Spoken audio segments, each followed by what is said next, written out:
अच्छा, string to float हम क्या करते हैं कि लेट्स सी हमारे पास अब ये वेरिएबल है फ्लोट, ठीक है। अब इसमें मैं कोई स्ट्रिंग वैल्यू डालूं, लेट्स सी 2, तो ये क्या हो जाएगा, स्ट्रिंग। ऑलरेडी ये स्ट्रिंग है लेकिन ये कन्वर्ट हो जाएगा फ्लोट में।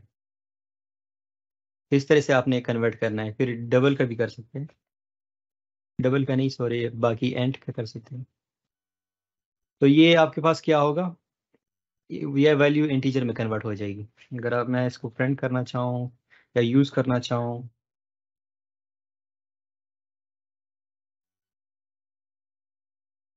मैं यूज़ कर सकता हूँ। क्योंकि ये अब क्या है, इसका टाइप अगर आप देखोगे तो ये अब इंटीजर है।